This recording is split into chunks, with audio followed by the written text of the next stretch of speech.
Hoje nossa viagem histórica deve passar por várias civilizações até chegar na atualidade.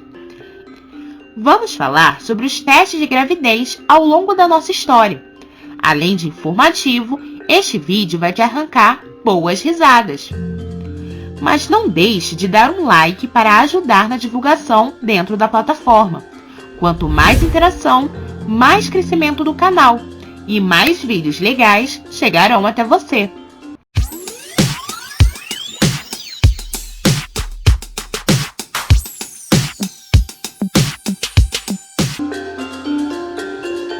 Muitos métodos caseiros e imprecisos já foram utilizados ao longo dos séculos para confirmar ou não uma suspeita de gravidez. A maioria desses procedimentos, porém, sempre teve uma prática em comum: o uso da urina.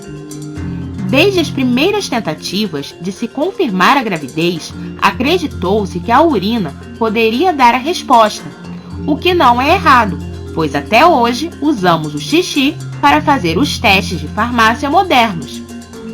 No Egito Antigo, a urina da futura mamãe era jogada sobre grãos de cevada e de trigo. Se os grãos germinassem, era um indício de gravidez. Além disso, acreditava-se que era possível descobrir o sexo do bebê apenas vendo se foi o trigo ou a cevada que germinou.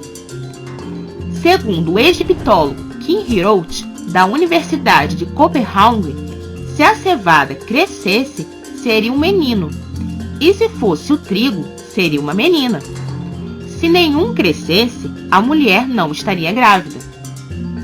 O mais curioso é que em 1963, pesquisadores testaram este método e em 70% das vezes, a urina das mulheres grávidas realmente germinaram as sementes de cevada e trigo.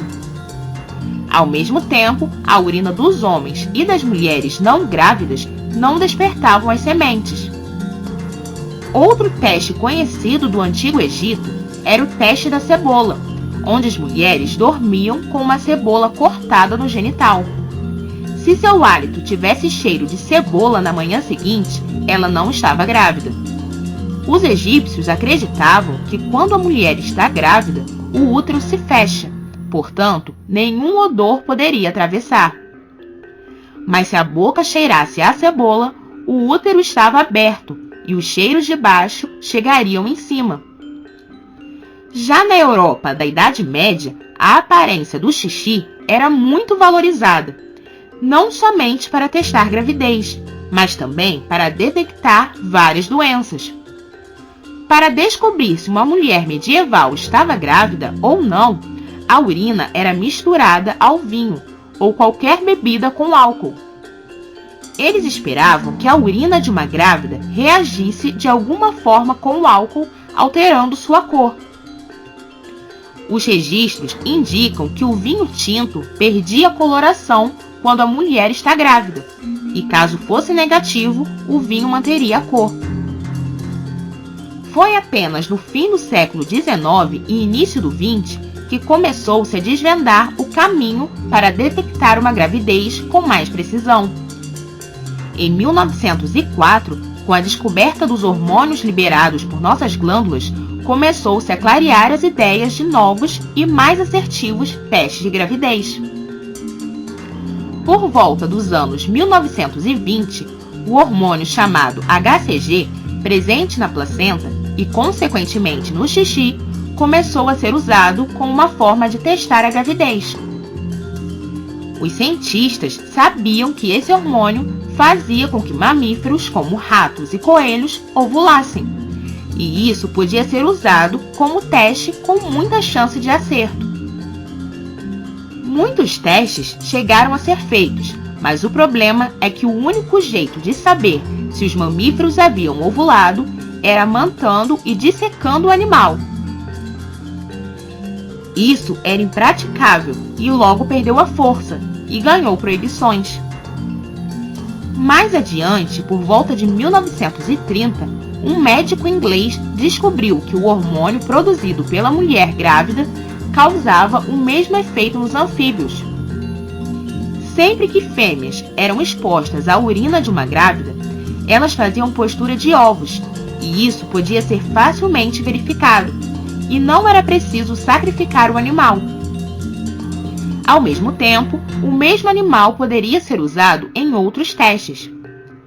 Bem, daí em diante, descobriu-se que a rã de unhas africana colocava os ovos muito mais rapidamente, dando o resultado poucas horas depois de receber uma injeção de urina de uma grávida. Como este tipo de rã é muito fácil de criar, o método passou a ser aceito em diversos laboratórios do mundo, principalmente na Europa. Funcionava mais ou menos assim. As rãs eram criadas em locais chamados na época de laboratórios de rãs. Os machos eram descartados e somente as fêmeas participavam dos testes. Os médicos enviavam amostras de urina para esses laboratórios, onde os técnicos usariam uma seringa para injetar um pouco da urina nas patas traseiras da rã. Essa rã ficaria confinada em um pequeno aquário transparente, identificado com o nome da suposta grávida. A rã ficaria ali em observação por pelo menos 24 horas. Os funcionários do laboratório passavam geralmente na manhã seguinte, anotando se havia ovos de rã na água do aquário. Se a rã tivesse colocado ovos, significava que a urina usada no teste era de uma mulher grávida. Se a água estivesse sem ovos, o teste era negativo. Esse exame era feito por 3 vezes com a mesma urina, utilizando diferentes rãs para a confirmação exata. Em entrevista à BBC, uma senhora que engravidou e usou o teste na década de 50 disse: "Tenho uma imagem inesquecível na minha cabeça do dia que um médico de avental branco chegou e disse: 'Você está grávida.' As rãs puseram ovos." Bem, após a década de 60, a presença do HCG começou a ser identificada em exames de laboratório. O teste de farmácia que conhecemos hoje, também baseado no HCG, só chegou ao mercado no final dos anos 1970. Se você gostou desse vídeo e quer mais vídeos sobre a evolução dos tratamentos e testes ao longo da história, deixe um comentário. Faremos o possível para atender sua curiosidade. Não esqueça de deixar o like e se inscrever no canal para não perder vídeos novos. Até o próximo vídeo!